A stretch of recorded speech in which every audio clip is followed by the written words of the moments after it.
ಎಲ್ಲರಿಗೂ ನಮಸ್ಕಾರ. ಈಗ ನಾವು 10ನೇ ತರಗತಿಯ ವಿಜ್ಞಾನ ವಿಷಯದೊಳಗೆ ಬರುವಂತಹ ವಿದ್ಯುತ್ ಪ್ರವಾಹದ ಕಾಂತೀಯ ಪರಿಣಾಮಗಳು ಅನ್ನುವಂಥ ಅಧ್ಯಾಯದ ಕುರಿತಾಗಿ ಅಭ್ಯಾಸ ಮಾಡೋಣ. ಈ ಅಧ್ಯಾಯದೊಳಗೆ ಈಗಾಗಲೇ ನಾವು ವಿದ್ಯುತ್ ಪ್ರವಾಹವಿರುವಂಥ ವಾಹಕ ತಂತಿಯ ಸುತ್ತ ಕಾಂತಕ್ಷೇತ್ರ ಉಂಟಾಗುವುದರ ಕುರಿತಾಗಿ ನಾವು ಅಭ್ಯಾಸ ಮಾಡಿದ್ದೀವಿ. ನೇರ ವಾಹಕ ತಂತಿ, ಸುರುಳಿ ವಾಹಕ ತಂತಿ, ವೃತ್ತಾಕಾರವಾಗಿ ಬೆಂಡ್ ಮಾಡಿರುವಂಥ ವಾಹಕ ಸುರುಳಿ ಒಳಗೆ ಯಾವ ರೀತಿ ಅದರ ಸುತ್ತಲೂ ಕಾಂತಕ್ಷೇತ್ರ ಏರ್ಪಡ್ತೈತಿ ಅನ್ನುವಂಥದ್ದನ್ನು ಕುರಿತಾಗಿ ನಾವು ಅಭ್ಯಾಸ ಮಾಡಿದ್ವಿ. ಇನ್ನು ಈ ವಿದ್ಯುತ್ ಪ್ರವಾಹದ ಕಾಂತೀಯ ಪರಿಣಾಮಗಳು ಅಧ್ಯಾಯದೊಳಗೆ ಮುಂದೆ ನಾವು ಏನು ನೋಡ್ತೀವಿ ಅಂತಂದರೆ ಈ ತತ್ವವನ್ನು ಆಧರಿಸಿ ಕೆಲಸ ಮಾಡುವಂಥ ಎರಡು ಸಾಧನಗಳನ್ನು ನಾವು ಏನು ಮಾಡ್ತೀವಿ, ಅಭ್ಯಾಸ ಮಾಡ್ತೀವಿ.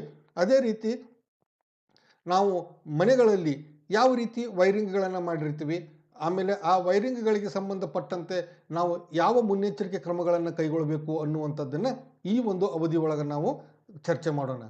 ಪ್ರಸ್ತುತಪಡಿಸ್ತಾ ಇರುವವರು ಎಸ್ ಬಿ ಇಸರೆಡ್ಡಿ, ಸರ್ಕಾರಿ ಪ್ರೌಢಶಾಲೆ, ಬೀಳಿಗೆ ಕ್ರಾಸ್. ಸ್ನೇಹಿತರೆ, ಕಾಂತಕ್ಷೇತ್ರದಲ್ಲಿ ವಿದ್ಯುತ್ ಪ್ರವಾಹವಿರುವ ವಾಹಕದ ಮೇಲಿನ ಬಲ, ಈ ಒಂದು ಪರಿಕಲ್ಪನೆ ಕುರಿತಾಗಿ ನಾವು ಏನು ಮಾಡೋಣ ಅಂತಂದ್ರೆ ತಿಳ್ಕೊಳ್ಳೋಣ. ಈಗ ಒಂದು ಅಲ್ಯೂಮಿನಿಯಂ ತಂತಿಯನ್ನು, ರಾಡನ್ನು ನಾವು ಈ ಥರ ಚಿತ್ರದಲ್ಲಿ ತೋರಿಸಿದಂತೆ ಮಾಡಿ ಅವನ್ನು ಬಾಹ್ಯ ವಿದ್ಯುತ್ ಮಂಡಲಕ್ಕೆ ಸಂಪರ್ಕ ಮಾಡಿ ಆ ಅಲ್ಯೂಮಿನಿಯಂ ರಾಡ್ ಮಧ್ಯೆ ನಾವು ಒಂದು ಲಾಳಾಕೃತಿ ಕಾಂತವನ್ನು ತಂದಾಗ ನಮಗೊಂದು ಸೋಜಿಗದ ಸಂಗತಿಯನ್ನು ನಾವು ಅಲ್ಲಿ ಏನು ಮಾಡ್ತೀವಿ ಅಂತಂದ್ರೆ ಕಾಣ್ತೀವಿ. ಏನು ಅಂತಂದ್ರೆ ಆ ಏನು ಅಲ್ಯೂಮಿನಿಯಂ ರಾಡ್ ಇದೆಯಲ್ಲ, ಆ ಅಲ್ಯೂಮಿನಿಯಂ ರಾಡಿನಲ್ಲಿ ಚಲನೆಯನ್ನು ಕಾಣ್ತೀವಿ. ಹಾಗಾದ್ರೆ ಚಲನೆ ಯಾಕೆ ಉಂಟಾಯಿತು ಅನ್ನುವಂಥದ್ದನ್ನು ಈಗ ನಾವು ತಿಳ್ಕೊಳ್ಳೋಣ. ವಿದ್ಯುತ್ ಪ್ರವಾಹವಿರುವ ಅಲ್ಯೂಮಿನಿಯಂ ಸಲಾಕೆಯನ್ನು ಕಾಂತಕ್ಷೇತ್ರದಲ್ಲಿ ಇರಿಸಿದಾಗ ಅದು ಬಲವನ್ನು ಅನುಭವಿಸ್ತತಿ. ಆ ಬಲವನ್ನು ಅನುಭವಿಸುವುದರಿಂದ ಅದರಲ್ಲಿ ನಾವು ಏನು ನೋಡ್ತೀವಿ, ಚಲನೆ ಉಂಟಾಗುವುದನ್ನು ನಾವು ನೋಡ್ತೀವಿ. ಹಾಗಾಗಿ ವಾಹಕದ ಮೂಲಕ ಪ್ರವಹಿಸುವ ವಿದ್ಯುತ್ ಪ್ರವಾಹವನ್ನು ವ್ಯತಿರಿಕ್ತಗೊಳಿಸಿದಾಗ ಬಲದ ದಿಕ್ಕು ಸಹ ಏನಾಗತ್ತೆ ಅಂತಂದ್ರೆ ವ್ಯತಿರಿಕ್ತ ಆಗ್ತತಿ. ತಾವಿಲ್ಲಿ ನೋಡ್ಬೋದು, ಇಲ್ಲಿ ಧನಾಗ್ರ ಮತ್ತು ಇಲ್ಲಿ ಋಣಾಗ್ರ ಇದ್ದಾಗ ಈ ರೀತಿ ನಾವು ಸಂಪರ್ಕ ಕೊಟ್ಟಾಗ ಅವಾಗ ಸಲಾಕೆಯ ಮೇಲೆ ವರ್ತಿಸುವಂಥ ಬಲ ಏನಿರುತ್ತೆ ಅಂತಂದ್ರೆ ಬಿದಿಂದ ಎಗೆ ಈ ಕಡೆ ಏನಾಗಿರುತ್ತೆ ಅಂತಂದ್ರೆ ವರ್ತಿಸ್ತಾ ಇರುತ್ತೆ. ಇದೇ ರೀತಿ ನಾವು ಧ್ರುವಗಳನ್ನು ಅದಲು ಬದಲು ಮಾಡಿದರೆ ಇಲ್ಲಿ ಋಣಾಗ್ರವನ್ನು ತೆಗೆದು ಇಲ್ಲಿ ಧನಾಗ್ರವನ್ನು ತೆಗೆದುಕೊಂಡಾಗ ಆಗ ಸಲಾಕೆಯ ಮೇಲೆ ವರ್ತಿಸುವ ಬಲದ ದಿಕ್ಕು ಕೂಡ ಏನಾಗ್ತತಿ ಅಂತಂದ್ರೆ ಬದಲಾಗ್ತತಿ. ಹಾಗಾಗಿ ವಾಹಕದ ಮೇಲೆ ವರ್ತಿಸುವಂಥ ಬಲವು ವಿದ್ಯುತ್ ಪ್ರವಾಹದ ದಿಕ್ಕು ಅಷ್ಟೇ ಅಲ್ಲದೆ ಕಾಂತಕ್ಷೇತ್ರದ ದಿಕ್ಕನ್ನು ಕೂಡ ಏನು ಮಾಡಿರುತ್ತೆ ಅಂತಂದ್ರೆ ಅವಲಂಬಿಸಿರ್ತೈತಿ. ಹಾಗಾಗಿ ವಿದ್ಯುತ್ ಪ್ರವಾಹದ ದಿಕ್ಕು ಕಾಂತಕ್ಷೇತ್ರದ ದಿಕ್ಕಿಗೆ ಲಂಬವಿದ್ದಾಗ ಸಲಾಕೆಯ ಸ್ಥಾನ ಪಲ್ಲಟವು ಏನಾಗಿರುತ್ತೆ, ಗರಿಷ್ಠವಾಗಿರುತ್ತೆ. ಈಗ ನಾವು ಆ ಸ್ಥಾನ ಪಲ್ಲಟಗೊಳ್ಳತಕ್ಕಂಥದ್ದು ಕ್ರಿಯೆ ಯಾವಾಗ ಗರಿಷ್ಠ ಆಗ್ತತಿ ಅಂದ್ರೆ ಆ ಸಲಾಕೆಯ ಮೇಲೆ ವರ್ತಿಸುವಂಥ ಬಲ ಯಾವಾಗ ಗರಿಷ್ಠ ಆಗ್ತತಿ ಅಂತಂದ್ರೆ ವಿದ್ಯುತ್ ಪ್ರವಾಹದ ದಿಕ್ಕು ಮತ್ತು ಕಾಂತಕ್ಷೇತ್ರದ ದಿಕ್ಕಿಗೆ ಲಂಬವಿದ್ದಾಗ ಏನಾಗುತ್ತೆ ಅಂತಂದ್ರೆ ಗರಿಷ್ಠವಾಗಿ ಇರುತ್ತೆ. ಈ ಒಂದು ಚಟುವಟಿಕೆಯನ್ನು ಆಧರಿಸಿನೇ ಏನು ಮಾಡಿದರು ಅಂತಂದ್ರೆ ಫ್ಲೆಮಿಂಗ್ ಅನ್ನುವಂಥವ್ರು ಏನು ಮಾಡ್ತಾರೆ ಅಂತಂದ್ರೆ ಈ ಕಾಂತಕ್ಷೇತ್ರದ ದಿಕ್ಕು, ವಿದ್ಯುತ್ ಪ್ರವಾಹದ ದಿಕ್ಕು ಹಾಗೂ ವಾಹಕದ ಮೇಲೆ ವರ್ತಿಸುವ ಬಲದ ದಿಕ್ಕು ಈ ಮೂರು ಪರಸ್ಪರ ಲಂಬವಾಗಿರ್ತಾವ ಅನ್ನುವಂಥದ್ದನ್ನು ಗಮನಿಸಿ ಈ ಮೂರು ದಿಕ್ಕುಗಳನ್ನು ವಿವರಿಸುವಂಥ ಒಂದು ಸರಳ ನಿಯಮವನ್ನು ರೂಪಿಸ್ತಾರೆ. ಅದನ್ನು ನಾವು ಏನಂತ ಕರಿತೀವಿ, ಫ್ಲೆಮಿಂಗನ ಎಡಗೈ ನಿಯಮ ಅಂತ ಕರಿತೀವಿ. ಫ್ಲೆಮಿಂಗನ ಎಡಗೈ ನಿಯಮ ಅಂತ. ಹಾಗಾದ್ರೆ ಈ ನಿಯಮ ಏನು ಹೇಳ್ತತಿ, ನಮ್ಮ ಎಡಗೈಯನ್ನು ತೆಗೆದುಕೊಂಡು ನಾವು ಎಡಗೈನ ಹೆಬ್ಬೆರಳು, ತೋರು ಬೆರಳು ಹಾಗೂ ಮಧ್ಯದ ಬೆರಳುಗಳನ್ನು ಪರಸ್ಪರ ಲಂಬವಿರುವಂತೆ ಮಾಡಿದಾಗ, ಈ ರೀತಿ ಪರಸ್ಪರ ಲಂಬವಿರುವಂತೆ ಮಾಡಿದಾಗ ಅವಾಗ ಏನಾಗತ್ತೆ ಅಂತಂದ್ರೆ ತೋರು ಬೆರಳು ಕಾಂತಕ್ಷೇತ್ರದ ದಿಕ್ಕನ್ನು, ಮಧ್ಯದ ಬೆರಳು ವಿದ್ಯುತ್ ಪ್ರವಾಹದ ದಿಕ್ಕನ್ನು ಹಾಗೂ ಹೆಬ್ಬೆರಳು ವಾಹಕದ ಮೇಲೆ ವರ್ತಿಸುವ ಬಲದ ದಿಕ್ಕನ್ನು ಅಥವಾ ವಾಹಕದ ಚಲನೆಯ ದಿಕ್ಕನ್ನು ಏನು ಮಾಡುತ್ತೆ ಅಂತಂದ್ರೆ ಸೂಚಿಸ್ತತಿ. ಇದನ್ನು ನಾವು ಏನಂತ ಕರಿತೀವಿ ಅಂತಂದ್ರೆ ಫ್ಲೆಮಿಂಗನ ಎಡಗೈ ನಿಯಮ. ಅಂದ್ರೆ ಮೂರು ಪರಸ್ಪರ ಲಂಬವಿದ್ದಾಗ ಅವುಗಳು ವರ್ತಿಸುವಂಥ ದಿಕ್ಕು ಯಾವ ರೀತಿ ಇರುತ್ತೆ ಅಂತಂದ್ರೆ ಈ ತೋರು ಬೆರಳು ಕಾಂತಕ್ಷೇತ್ರದ ದಿಕ್ಕನ್ನು ಸೂಚಿಸಿದರೆ ಮಧ್ಯದ ಬೆರಳು ವಿದ್ಯುತ್ ಪ್ರವಾಹದ ದಿಕ್ಕನ್ನು ಸೂಚಿಸ್ತತಿ. ಆಮೇಲೆ ಹೆಬ್ಬೆರಳು ವಾಹಕದ ಮೇಲೆ ಪ್ರಯೋಗವಾಗುವ ಬಲದ ದಿಕ್ಕನ್ನು ಏನು ಮಾಡುತ್ತೆ, ಸೂಚಿಸ್ತತಿ. ತಾವಿಲ್ಲಿ ಗಮನಿಸಬಹುದು, ಆ ಕೈಯನ ಎಡಗೈನ ಹೆಬ್ಬೆರಳು, ತೋರು ಬೆರಳು, ಮಧ್ಯದ ಬೆರಳುಗಳನ್ನು ಪರಸ್ಪರ ಲಂಬವಿರುವಂತೆ ಮಾಡಿದಾಗ ಯಾವುದು ದಿಕ್ಕನ್ನು ಸೂಚಿಸ್ತೈತಿ ಅನ್ನುವಂಥದ್ದು. ಅದೇ ರೀತಿ ಇಲ್ಲೂ ಕೂಡ ಒಂದು ಚಿತ್ರವನ್ನು ಗಮನಿಸಬಹುದು. ಇದು ವಿದ್ಯುತ್ ಪ್ರವಾಹದ ದಿಕ್ಕು. ಅಂದರೆ ಇಲ್ಲೇ ಒಂದು ತಂತಿಯನ್ನು, ವಿದ್ಯುತ್ ಪ್ರವಾಹವಿರುವಂಥ ತಂತಿಯನ್ನು ಹಿಡ್ಕೊಂಡಿರುತ್ತೆ. ಇದು ಕಾಂತಕ್ಷೇತ್ರದ ದಿಕ್ಕು. ಹಾಗಾಗಿ ತಂತಿಯ ಮೇಲೆ ವರ್ತಿಸುವ ಬಲದ ದಿಕ್ಕು ಏನಾಗಿರುತ್ತೆ ಅಂತಂದ್ರೆ ಅಪ್ವರ್ಡ್ ಡೈರೆಕ್ಷನ್, ಮೇಲ್ಮುಖ, ಅಂದ್ರೆ ಹೆಬ್ಬೆರಳಿನ ದಿಕ್ಕಿಗೆ ಇರುತ್ತೆ ಅಂತ ಹೇಳ್ತಾರೆ. ಇದನ್ನ ನಾವು ಏನಂತ ಕರಿತೀವಿ? ಫ್ಲೆಮಿಂಗನ ಎಡಗೈ ನಿಯಮ ಅಂತ ಕರಿತೀವಿ. ಇದನ್ನ ಕೇಳ್ತಿರ್ತಾರೆ, ನಿರೂಪಣೆ ಕೇಳ್ತಿರ್ತಾರೆ, ವ್ಯಾಖ್ಯಾನಿಸಿ, ಫ್ಲೆಮಿಂಗನ ಎಡಗೈ ನಿಯಮವನ್ನು ವ್ಯಾಖ್ಯಾನಿಸಿ ಅಂತ ಕೇಳಿರ್ತಾರೆ. ಇದನ್ನು ಸುಲಭವಾಗಿ ಬಾಹ್ಯಾಟ್ ಮಾಡುವಂಥ ಅವಶ್ಯಕತೆ ಇಲ್ಲ. ಯಾಕೆ? ನಮ್ಮ ಕೈಯೊಳಗಿರುವಂಥ ಮೊದಲ 3 ಬೆರಳುಗಳನ್ನು ನೆನಪಿಟ್ಟುಕೊಂಡ್ರೆ ಸಾಕು. ಹೆಬ್ಬೆರಳು, ತೋರು ಬೆರಳು, ಮಧ್ಯದ ಬೆರಳು ಇವುಗಳನ್ನು ಪರಸ್ಪರ ಲಂಬವಿರುವಂತೆ ಮಾಡಿದಾಗ ಮಧ್ಯದ ಬೆರಳು ಏನು ಮಾಡುತ್ತೆ? ಕಾಂತಕ್ಷೇತ್ರದ ದಿಕ್ಕನ್ನು ಸೂಚಿಸ್ತೈತಿ. ತೋರು ಬೆರಳು ವಿದ್ಯುತ್ ಪ್ರವಾಹದ ದಿಕ್ಕನ್ನು ಸೂಚಿಸ್ತೈತಿ. ಆದರೆ ಈ ಹೆಬ್ಬೆರಳು ಏನು ಮಾಡುತ್ತೆ ಅಂತಂದ್ರೆ ವಾಹಕದ ಮೇಲೆ ಪ್ರಯೋಗವಾಗ್ತಕ್ಕಂಥ ಬಲದ ದಿಕ್ಕನ್ನು ಏನು ಮಾಡುತ್ತೆ? ಸೂಚಿಸುತ್ತೆ ಅಂತ. ಇದನ್ನು ನಾವು ಏನಂತ ಕರಿತೀವಿ? ಫ್ಲೆಮಿಂಗನ ಎಡಗೈ ನಿಯಮ ಅಂತ ಕರಿತೀವಿ. ಇನ್ನು ನೆಕ್ಸ್ಟ್ ನಮ್ಮ ಮನೆಗಳಲ್ಲಿರುವ ಈ ಮಂಡಲಗಳ ಬಗ್ಗೆ, ಏನು ಸರ್ಕ್ಯೂಟ್ಗಳನ್ನು ಬಳಸ್ತೀವಿ ನಾವು, ವಿದ್ಯುತ್ ಮಂಡಲಗಳನ್ನು ನೋಡ್ತೀವಿ, ಅದನ್ನ ಕುರಿತಾಗಿ ಸ್ವಲ್ಪ ತಿಳ್ಕೊಳ್ಳೋಣ. ಇಲ್ಲೇ ನಾವು ನೋಡ್ರಿ, ಮನೆಗೆ ಇರತಕ್ಕಂಥದ್ದು ವಿದ್ಯುತ್ ಕಂಬದಿಂದ ನಮ್ಮ ಮನೆಗೆ ಏನು ಮಾಡಿರ್ತವ? ಸರ್ವಿಸ್ ವಾಯರ್ ಅಂತ ಕರಿತೀವಿ, ಹೌದಾ? ಆ ಸರ್ವಿಸ್ ವಾಯರ್ ಮೂಲಕ ಏನು ಬಂದಿರ್ತವ? 2 ತಂತಿಗಳು ಬಂದಿರ್ತವ. ಅದರಲ್ಲಿ ಒಂದು ತಂತಿ ಏನಾಗಿರುತ್ತೆ? ಸಜೀವ ತಂತಿ ಇರುತ್ತೆ, ಇನ್ನೊಂದು ತಟಸ್ಥ ತಂತಿ ಇರುತ್ತೆ. ಸಜೀವ ಮೀನ್ಸ್ ವಿದ್ಯುತ್ ಪ್ರವಾಹವಿರುವ, ತಟಸ್ಥ ಯಾವುದೇ ಇಲ್ಲದ, ಯಾವುದೇ ವಿದ್ಯುತ್ ಅವಶ್ಯ ಇಲ್ಲದ. ಅಂದ್ರೆ ನಮಗೆ ಕರೆಂಟ್ ಹೊಡೆಯುವಂಥದ್ದು ಯಾವುದು ಅಂತಂದ್ರೆ ಸಜೀವ ತಂತಿಯನ್ನು ಮುಟ್ಟಿದ್ರೆ. ಹಾಗಾಗಿ ಈ ಸಜೀವ ಮತ್ತು ತಟಸ್ಥ ತಂತಿಗಳನ್ನು ಏನು ಮಾಡ್ತಾರೆ? ವಿದ್ಯುತ್ ಬೋರ್ಡ್ನ ಫ್ಯೂಸ್ ಮೂಲಕ ಅದನ್ನು ವಿದ್ಯುತ್ ಮೋಟರ್ಗೆ ಅಳವಡಿಸಿರ್ತಾರೆ. ಸಾರಿ, ಮೀಟರಕ್ಕೆ. ನಮ್ಮ ಮನೆಯೊಳಗೆ ಏನು ಮೀಟರ್ ಅಳವಡಿಸಿರ್ತಾರಲ್ಲ, ಮೀಟರ್ಕ್ಕೆ ಅದನ್ನು ಸಂಪರ್ಕ ಕಲ್ಪಿಸ್ತಾರೆ. ಮೀಟರ್ನಿಂದ ನಮ್ಮ ಮನೆಗಳಿಗೆ ವಿದ್ಯುತ್ತನ್ನು ಪೂರೈಸಲಿಕ್ಕೆ ನಾವು ಮನೆಯೊಳಗೆ ಒಂದು ಏನು ಸ್ವಿಚ್ ಬೋರ್ಡ್ ಮಾಡ್ಕೊಂಡಿರ್ತೀವಿ, ಆ ವಿದ್ಯುತ್ ಮೀಟರ್ನಿಂದ ಸ್ವಿಚ್ ಬೋರ್ಡ್ದೊಳಗಿರುವಂಥ ವಿವಿಧ ಫ್ಯೂಸ್ಗಳಿಗೆ ಅದನ್ನು ಏನು ಮಾಡಿರ್ತಾರೆ? ಸಂಪರ್ಕ ಕಲ್ಪಿರ್ತಾರೆ. ಇನ್ನು ಅಲ್ಲೇ ಒಂದು ಈಗಾಗಲೇ ನಾವು ವಿದ್ಯುತ್ ಶಕ್ತಿ ಪಾಠದೊಳಗೆ ನಾವು ನೋಡಿದ್ವಿ, ಸಮಾಂತರವಾಗಿ ಮನೆಗಳಲ್ಲಿ ಆ ವೈರಿಂಗ್ ಮೂಲಕ ನಾವು ಏನು ಮಾಡ್ತೀವಿ? ಅನೇಕ ಉಪಕರಣಗಳನ್ನು ಅಲ್ಲೇ ಜೋಡಿಸಿರ್ತೀವಿ. ಇನ್ನು ಈ ಉಪಕರಣಗಳಿಗೆ ಏನು ಮಾಡಿರ್ತೀವಿ ಅಂತಂದ್ರೆ ಒಂದು ತಂತಿಯನ್ನು ನಾವು, ಪ್ರತ್ಯೇಕವಾಗಿರುವಂಥ ತಂತಿಯನ್ನು ನಾವು ಏನು ಮಾಡಿರ್ತೀವಿ? ಮನೆಯಿಂದ ಹೊರಗಡೆ ತಗೊಂಡು ಆಳವಾದ ನೆಲದೊಳಗೆ ಹೂತಿರ್ತೀವಿ. ಅದನ್ನು ಭೂ ಸಂಪರ್ಕ ತಂತಿ ಅಥವಾ ಅರ್ಥಿಂಗ್ ವಯರ್ ಅಂತ ಕರಿತೀವಿ. ಅದು ಏನು ಅನ್ನುವಂಥದ್ದನ್ನು ತಿಳ್ಕೊಳ್ಳೋಣ. Okay, yes. ಇನ್ನು ಈಗ ಇದ್ರ ಬಗ್ಗೆ ಸ್ವಲ್ಪ ನಮಗೆ ಸಾಮಾನ್ಯ ಜ್ಞಾನವನ್ನು ಗಳಿಸ್ಕೋಬೇಕು. ಇದ್ರ ಕೊಡಿ, ಸಾಮಾನ್ಯವಾಗಿ ವಯರ್ಗಳನ್ನು ನಾವು ನೋಡಿದ್ದೀವಿ ಅಂತಂದ್ರೆ ಕೆಂಪು ಮತ್ತು ಕಪ್ಪು ಹೊದಿಕೆ ಇರುವಂಥದ್ದನ್ನು ನಾವು ಸಾಮಾನ್ಯವಾಗಿ ನೋಡ್ತೀವಿ. ಆದರೆ ಬಣ್ಣದ ಒಂದು ಮಾರ್ಪಾಟುಗಳನ್ನು ಈಗ ಮಾರುಕಟ್ಟೆ ಒಳಗೆ ನಾವು ನೋಡ್ತೀವಿ. ಬಟ್ ಕೆಂಪು ಮತ್ತು ಕಪ್ಪು ಹೊದಿಕೆ ಇರುವಂಥದ್ದನ್ನು ನಾವು ನೋಡ್ತೀವಿ. ಹಾಗಾಗಿ ಈ ಕೆಂಪು ಮತ್ತು ಕಪ್ಪು ಹೊದಿಕೆ ಬಣ್ಣದ ಒಂದು ಸೂಚನೆ ಏನು ಅಂತಂದ್ರೆ, ಕೆಂಪು ಇರುವಂಥದ್ದನ್ನು ಏನಂತ ಕರಿತೀವಿ ನಾವು? ಸಜೀವ ತಂತಿ, ಪಾಸಿಟಿವ್ ಅಂತ ಕರಿತೀವಿ. ಕಪ್ಪು ಹೊದಿಕೆ ಇರುವಂಥ ತಂತಿಯನ್ನು ತಟಸ್ಥ ಅಥವಾ ನ್ಯೂಟ್ರಲ್, ನೆಗೆಟಿವ್ ಅಂತ ಕರಿತೀವಿ, ಹೌದಾ? ನಮ್ಮ ದೇಶದಲ್ಲಿ ಈ 2 ತಂತಿಗಳ ನಡುವಿನ ವಿಭವಾಂತರ 220 ವೋಲ್ಟ್ ಇರುತ್ತೆ. ನಾವು ಬಳಕೆ ಮಾಡ್ತಕ್ಕಂಥ ನಮ್ಮ ಮನೆಗಳಿಗೆ ಗೃಹ ಬಳಕೆಗೆ ಪೂರೈಕೆ ಮಾಡ್ತಕ್ಕಂಥ ವಿದ್ಯುತ್ ಎಷ್ಟು ವಿಭವಾಂತರ ಎಷ್ಟಿರುತ್ತೆ? 220 ವೋಲ್ಟ್ ಇರುತ್ತೆ. ಬಟ್ ಒಂದೊಂದು ದೇಶಗಳಲ್ಲಿ, ಈಗ ಅಮೇರಿಕಾದಲ್ಲಿ 110 ವೋಲ್ಟ್ ಇರುತ್ತೆ, ನಮ್ಮ ದೇಶದೊಳಗೆ 220 ವೋಲ್ಟ್ ಏನು ಮಾಡುತ್ತೆ? ಇರುತ್ತೆ. ಇನ್ನು ಹಸಿರು ವಾಹಕ ಹೊದಿಕೆಯನ್ನು ಹೊಂದಿರುವಂಥ ಭೂ ಸಂಪರ್ಕ ತಂತಿಯನ್ನು ಮನೆಯ ಹತ್ತಿರ ಭೂಮಿಯಲ್ಲಿ ಬಹಳಷ್ಟು ಆಳದಲ್ಲಿ ಹೂಳಲಾಗಿರುವ ಲೋಹದ ತಟ್ಟೆಗೆ ಏನು ಮಾಡಿರ್ತಾರೆ? ಜೋಡಿಸಿರ್ತಾರೆ. ನಾವು ಗಮನಿಸಬಹುದು, 3 ಪಿನ್ ಅಂತ ಏನು ಕರಿತೀವಲ್ಲ, ಆ 3 ಪಿನ್ ಇದ್ದದ್ರೊಳಗೆ ಕಪ್ಪು ಮತ್ತು ಕೆಂಪು ಬಣ್ಣದ್ದನ್ನು ನಾವು 2 ಸ್ವಿಚ್ಗಳಿಗೆ ಬಳಸಿರ್ತೀವಿ. ಇನ್ನೊಂದು ಮೇಲ್ಗಡೆ ಇರುವಂಥದ್ದಕ್ಕೆ ನಾವು ಏನು ಮಾಡಿರ್ತೀವಿ? ಹಸಿರು ವಾಯರನ್ನು, ತಂತಿಯನ್ನು ನಾವು ಏನು ಮಾಡಿರ್ತೀವಿ? ಜೋಡಿಸಿರ್ತೀವಿ. ಆ ಹಸಿರು ವಾಯರನ್ನೇ ಏನದು ಅಂತಂದ್ರೆ ಭೂ ಸಂಪರ್ಕ ತಂತಿ ಅಂತ ಕರಿತೀವಿ. ಹಾಗಾದ್ರೆ ಈ ಭೂ ಸಂಪರ್ಕ ತಂತಿಯ ಉಪಯೋಗ ಏನು?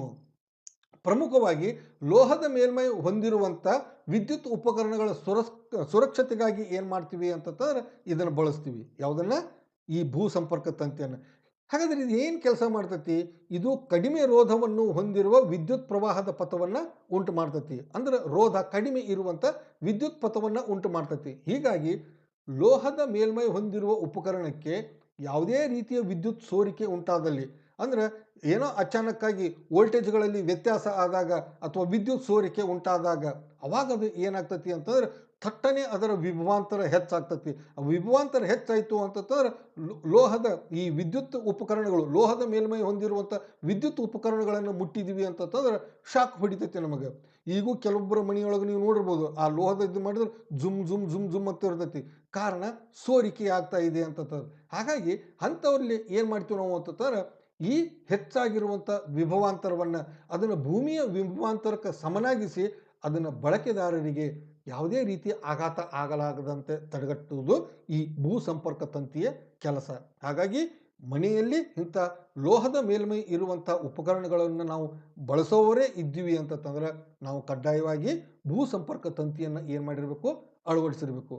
ಫಾರ್ ಎಕ್ಸಾಂಪಲ್ ಈ ಎಲ್ಲವೂ ಏನಿವು ಅಂತಂದ್ರೆ ಭೂ ಸಂಪರ್ಕ ತಂತಿ ಇರುವಂಥವನ್ನ ನಾವು ಅಳವಡಿಸಲೇಬೇಕಾಗಿರುವಂಥ ವಿದ್ಯುತ್ ಸಾಧನಗಳು. ಹೌದಾ? ಇವುಗಳನ್ನು ಬಳಕೆ ಮಾಡುವಂತಾಗ ಈಗ ಲೋಹದ ಮೇಲ್ಮೈ ಹೊಂದಿರುವಂಥ ಇವುಗಳನ್ನು ಮುಟ್ಟಿದೀವಿ ಅಂತಂದ್ರೆ ಒಮ್ಮೊಮ್ಮೆ ಶಾಕ್ ಹೊಡಿತೈತಿ. ಕಾರಣ ಈ ಭೂ ಸಂಪರ್ಕ ತಂತಿ ಇಲ್ಲದೆ ಇರುವುದರಿಂದ. Yes, okay. ಇನ್ನು ಮನೆಗಳಿಗೆ ಸಾಮಾನ್ಯವಾಗಿ 2 ಪ್ರತ್ಯೇಕ ವಿದ್ಯುತ್ ಮಂಡಲಗಳನ್ನು ನಾವು ಬಳಸ್ತೀವಿ. ಸಾಮಾನ್ಯವಾಗಿ ಕೆಲವರು ಮನೆಗೆ AEH ಅಂತ ಕರಿತವ್ರು, ಆಲ್ ಎಲೆಕ್ಟ್ರಿಕ್ ಹೋಮ್ ಅಥವಾ ಅಪ್ಲಯನ್ಸಸ್ ಅಂತೇಳಿ ಕರಿತಿರ್ತೀವಿ ಗೊತ್ತಾ. AEH ಐತಿ, ನಮ್ಮದು ಬರೀ ಸಾದಾ ಇದೈತಿ ಅಂತ ಕರಿತಾರೆ. ಹಾಗಾಗಿ ಮೇನ್ ಏನು ಅಂತಂದ್ರೆ ಈ ಮನೆಗಳಿಗೆ ಬಳಸುವಂಥ ವಿದ್ಯುತ್ ಮಂಡಲಗಳನ್ನು ಪ್ರಧಾನವಾಗಿ ನಾವು ಏನು ಮಾಡ್ತೀವಿ, 15 ಆಂಪಿಯರ್ ವಿದ್ಯುತ್ ಪ್ರವಾಹವನ್ನು ಪ್ರವಹಿಸುವಂತೆ ಮಾಡುವಂಥ ಒಂದು ಮಂಡಲ ಇರ್ತೈತಿ. 5 ಆಂಪಿಯರ್ ವಿದ್ಯುತ್ ಪ್ರವಾಹವನ್ನು ಪ್ರವಹಿಸುವಂತೆ ಮಾಡುವಂಥ ಮಂಡಲ ಇರ್ತೈತಿ. 15 ಆಂಪಿಯರ್ ವಿದ್ಯುತ್ ಪ್ರವಾಹವನ್ನು ಉಂಟು ಮಾಡುವಂಥ ಮಂಡಲಕ್ಕೆ ನಾವು ಉಷ್ಣ ಮಂಡಲ ಅಂತ ಕರಿತೀವಿ. 5 ಆಂಪಿಯರ್ ವಿದ್ಯುತ್ ಪ್ರವಾಹವನ್ನು ಉಂಟು ಮಾಡುವಂಥ ಮಂಡಲಕ್ಕೆ ಬೆಳಕಿನ ಮಂಡಲ ಅಂತ ಕರಿತೀವಿ.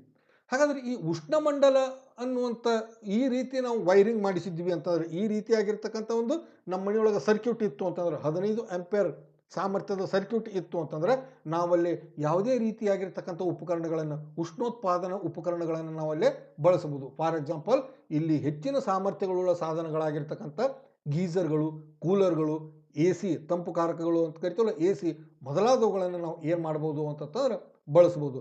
ಆದರೆ 5 ಆಂಪಿಯರ್ ವಿದ್ಯುತ್ ಪ್ರವಾಹವನ್ನು ಇರುವಂಥಲ್ಲಿ ನಾವು ಅವನ್ನ ಏನಾದರೂ ಬಳಸಿದ್ವಿ ಅಂತಂದ್ರೆ ಅಲ್ಲಿ ಏನು ಮಣಿಗಳಿಗೆ ವೈರಿಂಗ್ ಮಾಡಿರ್ತಾರೆ ಆ ವೈರಿಂಗ್ ಎಲ್ಲ ಏನಾಗುತ್ತೆ ಅಂತಂದ್ರೆ ಸುಟ್ಟೋಗತ್ತೆ. ಹಾಗಾದರೆ ಈ 5 ಆಂಪಿಯರ್ ವಿದ್ಯುತ್ ಪ್ರವಾಹ ಒಳಗೊಂಡಿರ್ತಕ್ಕಂಥ ಮಂಡಲ ಇರುವಂಥ ಮಣಿಯವರು ಕೇವಲ ಇಲ್ಲಿ ಕಡಿಮೆ ಸಾಮರ್ಥ್ಯ ಇರುವಂಥ ಬಲ್ಬ್ ಇರ್ಬೋದು, ಫ್ಯಾನ್ಗಳು ಇರ್ಬೋದು, ಇಂಥವನ್ನ ಮಾತ್ರ ನಾವು ಏನು ಮಾಡಲಿಕ್ಕೆ ಇಲ್ಲ ಅಂತಂದ್ರೆ ಬಳಸಲಿಕ್ಕೆ. ಕಡಿಮೆ ಸಾಮರ್ಥ್ಯ ಇರುವಂಥ ವಿದ್ಯುತ್ ಉಪಕರಣಗಳನ್ನು ನಾವು ಅಲ್ಲಿ ಏನು ಮಾಡಬೇಕಾಗ್ತತಿ, ಬಳಸಬೇಕಾಗ್ತತಿ. ಓಕೆ. ಹಾಗಾದರೆ ಒಂದು ವೇಳೆ ನಾವು ಬಳಸದೆ ಹೆಚ್ಚಿನ ಸಾಮರ್ಥ್ಯದ ಬಳಸಿದೀವಿ ಅಂತಂದ್ರೆ ಏನಾಗ್ತತಿ ಅಂತಂದ್ರೆ ಓವರ್ಲೋಡ್ ಉಂಟಾಗ್ತತಿ. ಅಲ್ಲಿ ಮಂಡಲದೊಳಗೆ ಏನಾಗ್ತತಿ, ವಿದ್ಯುತ್ ಪ್ರವಾಹದ ಪ್ರಮಾಣ ಏನಾಗ್ತತಿ, ಹೆಚ್ಚಾಗ್ತತಿ. ಅದಕ್ಕೆ ಓವರ್ಲೋಡ್ ಅಂತ ಕರಿತೀವಿ. ಈಗ ಓವರ್ಲೋಡ್ ಅನ್ನುವಂಥ ಶಬ್ದ ಅರ್ಥ ಆಗ್ತತಿಲ್ಲ ನಿಮಗೆ? ಈಗ ಟ್ರ್ಯಾಕ್ಟರ್ ಕಬ್ಬು ಹೇರ್ಕೊಂಬರುವಂಥದ್ದು, ಕಣಿಕೆ ಹೇರ್ಕೊಂಬರುವಂಥದ್ದು ನೋಡಿದಾಗ ಓವರ್ಲೋಡ್ ಆಗೈತಿ ಅಂತ ಕರಿತೀವಿ. ಅಂದರೆ ಅದು ಎಷ್ಟು ಹಿಡಿಬೇಕಾಗಿತ್ತು ಅದಕ್ಕಿಂತ ಹೆಚ್ಚು ಹೊತ್ತಿತ್ತು ಅಂತಂದ್ರೆ ಓವರ್ಲೋಡ್ ಅಂತ ಕರಿತೀವಿ. ಹಾಗಾಗಿ ಆ ವಿದ್ಯುತ್ ಮಂಡಲದೊಳಗೆ ಎಷ್ಟು ವಿದ್ಯುತ್ ಪ್ರವಹಿಸಬೇಕಾಗಿತ್ತು ಅದಕ್ಕಿಂತ ಹೆಚ್ಚಿನ ಪ್ರಮಾಣದಲ್ಲಿ ವಿದ್ಯುತ್ ಪ್ರವಹಿಸಲಿಕ್ಕೆ ಪ್ರಾರಂಭಿಸ್ತು ಅಂತಂದ್ರೆ ಅದನ್ನು ನಾವು ಏನಂತ ಕರಿತೀವಿ, ಓವರ್ಲೋಡ್ ಅಂತೇಳಿ ಏನು ಮಾಡ್ತೀವಿ, ಕರಿತೀವಿ. ಹಾಗಾದ್ರೆ ಈ ಓವರ್ಲೋಡ್ ಯಾವಾಗ ಆಗ್ತತಿ? ಸಜೀವ ತಂತಿ ಮತ್ತು ತಟಸ್ಥ ತಂತಿಗಳು ಎರಡೂ ನೇರ ಸಂಪರ್ಕಕ್ಕೆ ಬಂದಾಗ, ಒಮ್ಮೊಮ್ಮೆ ಈ ವಯರ್ಗಳು ಮನೆಯೊಳಗೆ ಯಾವುದೋ ಒಂದು ಇದರೊಳಗೆ ಈ ಹಲ್ಲಿ ಕಡಿದು ಇಲಿ ಕಡಿದು ಏನಾಗ್ತವ ಅಂತಂದ್ರೆ ಆ ಕಪ್ಪು ಮತ್ತು ಕೆಂಪು ವಯರ್ಗಳು ಏನಾಗ್ತವ ಪರಸ್ಪರ ಅವುಗಳಿರುವಂಥ ಅವು ಅವಾಹಕ ಹೊದಿಕೆ ಇರ್ತೈತಿ, ಪ್ಲಾಸ್ಟಿಕ್ ಹೊದಿಕೆ ಇರ್ತೈತಿ.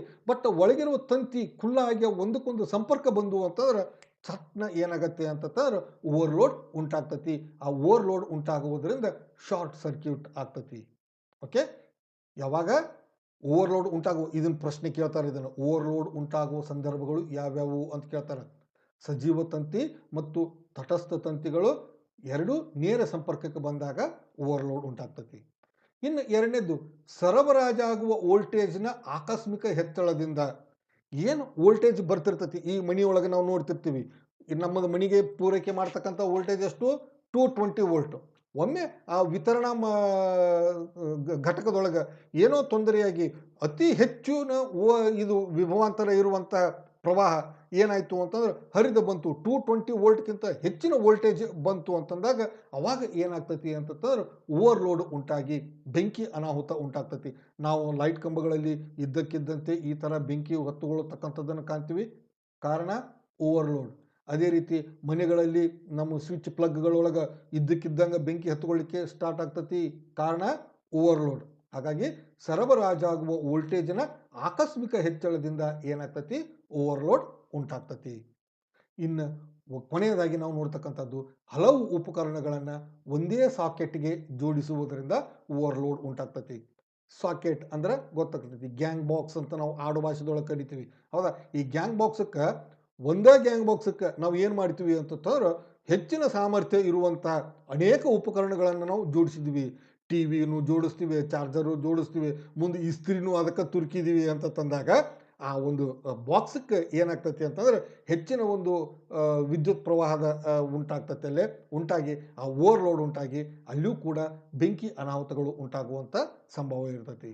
ಓಕೆ, ಇಷ್ಟು ಇವೇನಿವು ಅಂತಂದ್ರೆ ಓವರ್ಲೋಡ್ ಉಂಟಾಗುವ ಸಂದರ್ಭಗಳು.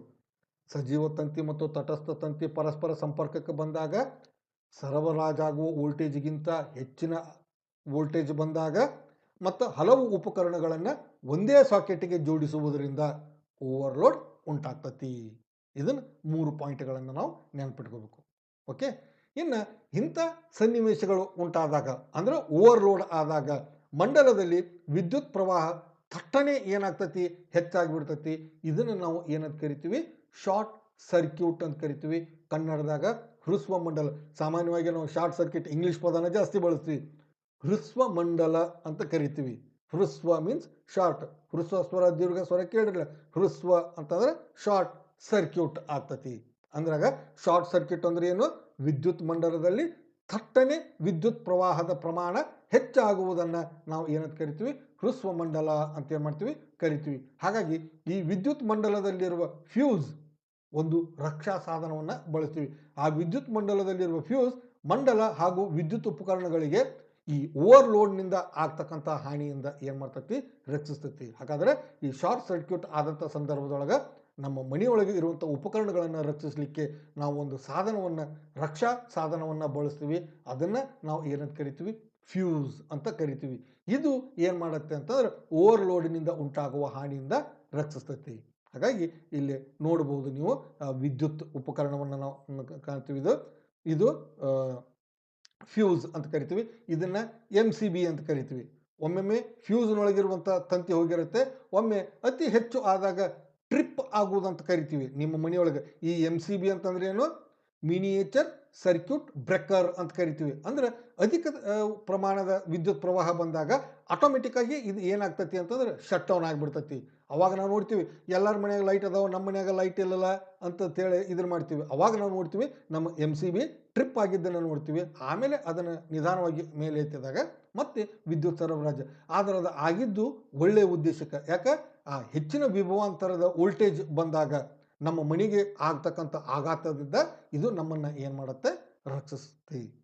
ಓಕೆ, ಹಾಗಾಗಿ ಈ ಫ್ಯೂಸ್ ಮತ್ತು MCBಗಳು ನಮ್ಮನ್ನು ಏನು ಮಾಡ್ತಾವೆ? ವಿದ್ಯುತ್ ಆಘಾತಗಳಿಂದ ನಮ್ಮ ಮನೆಯ ಈ ಉಪಕರಣಗಳನ್ನು, ಎಲೆಕ್ಟ್ರಿಕ್ ಅಪ್ಲಯನ್ಸಸ್ ಏನದಾವ ಇವುಗಳನ್ನು ರಕ್ಷಣೆ ಮಾಡ್ತತಿ. ಇನ್ನು ಈ ಗೃಹ ವಿದ್ಯುತ್ ಮಂಡಲಗಳಲ್ಲಿ ಉಂಟಾಗುವ ಓವರ್ಲೋಡನ್ನು ತಪ್ಪಿಸಲು ಯಾವ ಮುನ್ನೆಚ್ಚರಿಕೆ ಕ್ರಮಗಳನ್ನು ಕೈಗೊಳ್ಳಬೇಕು ಅಂತ ಪ್ರಶ್ನೆ ಕೇಳ್ತಿರ್ತಾರೆ ಒಮ್ಮೊಮ್ಮೆ. ಓವರ್ಲೋಡ್ ಯಾಕೆ ಉಂಟಾಗ್ತತಿ ಅನ್ನೋದು ಗೊತ್ತಾದ್ರೆ ಮುನ್ನೆಚ್ಚರಿಕೆ ಕ್ರಮ ತಗೊಳ್ಳೋದು ನಮಗೆ ಗೊತ್ತಾಗ್ತತಿ. ಹಾಗಾಗಿ ಏನು ಮಾಡಬಾರ್ದು? ನಾವು ಏಕಕಾಲಕ್ಕೆ ಹಲವು ವಿದ್ಯುತ್ ಉಪಕರಣಗಳನ್ನು ಬಳಸದಿರ್ಬೋದು. ಹೌದಾ? ಮನೆಯೊಳಗೆ ನಾವು ಏನು ಮಾಡಬಾರ್ದು?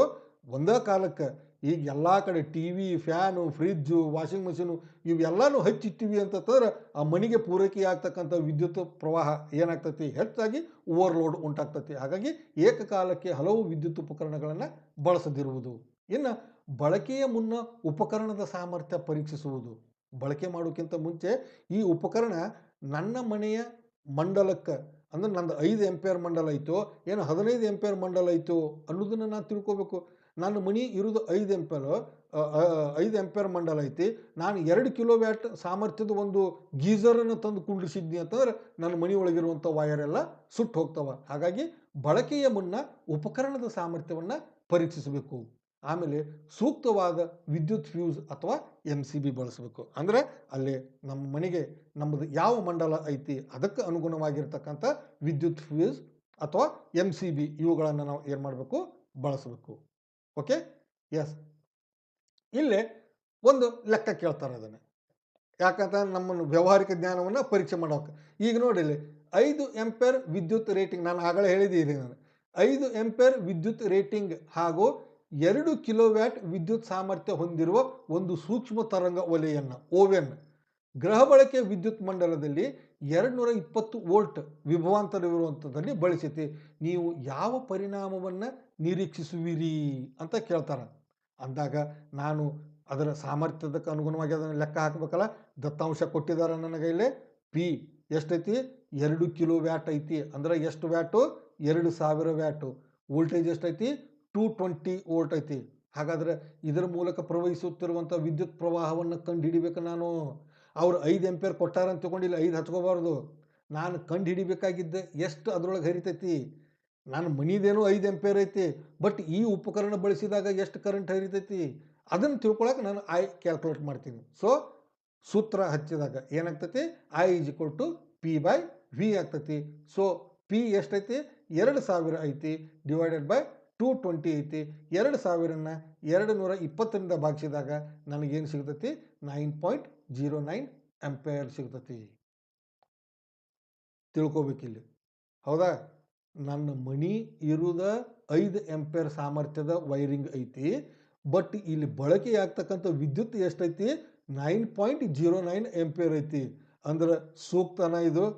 ಏನು ಪರಿಣಾಮ ಆಗ್ತೈತಿ ಹೇಳ್ಬೋದಲ್ಲ. ಈಗ ನೀವು 5 ಆಂಪಿಯರಲ್ಲಿ 9 ಆಂಪಿಯರಲ್ಲಿ, ಅವಾಗ 5ಕ್ಕಿಂತ ಅಧಿಕ ವಿದ್ಯುತ್ ಬಳಕೆಯಾಗುವುದರಿಂದ ಮಂಡಲದಲ್ಲಿ ಓವರ್ಲೋಡ್ ಉಂಟಾಗುತ್ತದೆ.